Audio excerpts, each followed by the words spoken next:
Hello students, after understanding the location and extent of India and Brazil, now we are going to study the physiography of both these countries. Physiography means the physical features of a region. The physical features like mountainous region, plateau, plains, coastal plains and islands will be studied. We will also study the drainage pattern of rivers of both India and Brazil. Let us study the figure 3.1, that is the physical map of India. Figure 3.1 shows a choropleth map with an index showing different colors according to the altitude. Observe the altitude scale and study the map. This question of map reading carries 4 marks in the question paper. Now we will start reading from the north onwards. The northern part of India is a mountainous region, the Himalayan ranges. These are formed due to the collision between the Indian plate and the Eurasian plate. In the northernmost part, we can see the red color. All this portion you can see is given a red color. That shows that this region is at an altitude of 6,000 meters above the mean sea level. These are the Himalayan mountain ranges. These ranges comprise of many parallel ranges. You can see the names of these parallel ranges. In India, the Himalayas extend from Jammu Kashmir to Arunachal Pradesh. This part of Himalayas in the Arunachal Pradesh is known as the Eastern Himalayas.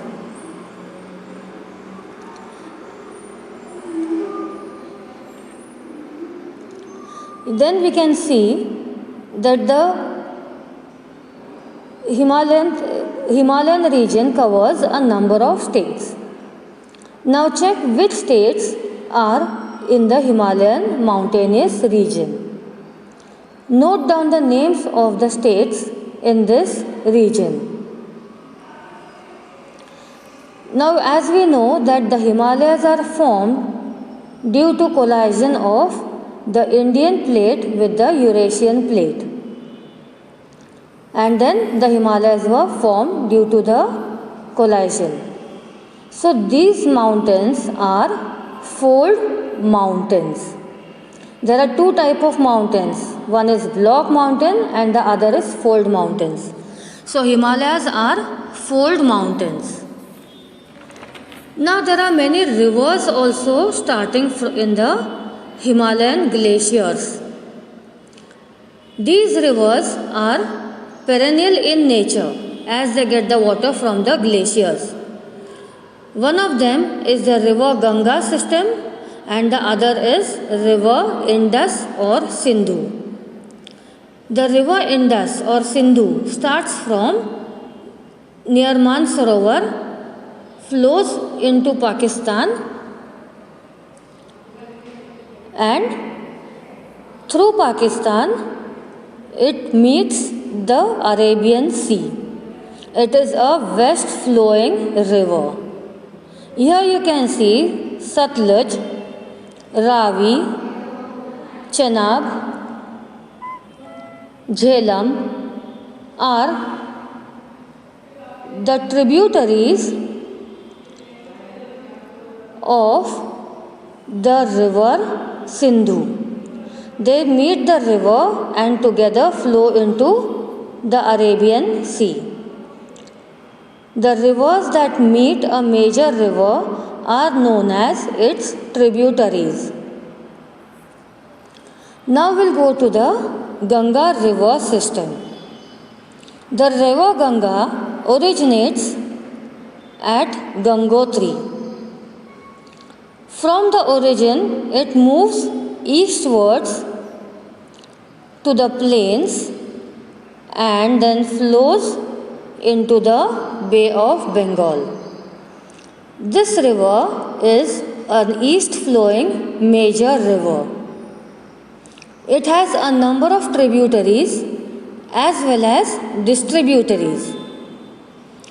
As the river Ganga flows through the plains, it carries a lot of silt from the mountainous region. It deposits the silt, the alluvium in the plains.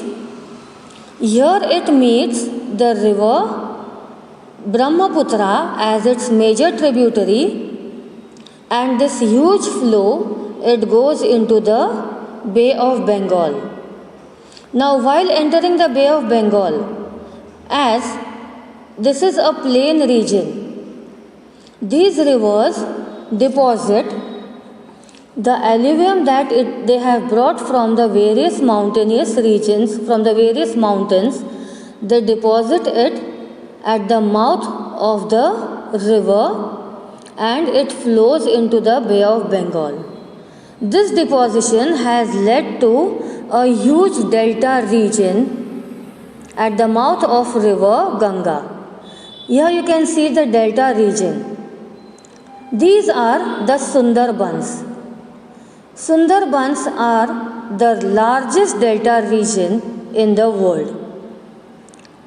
This delta has been created due to the flow of river Ganga and river Brahmaputra and the alluvium that they have brought from the mountains. Now here we have studied the two major river systems. Now you are going to write down the distributaries and the tributaries of river Ganga and the tributaries of river Indus.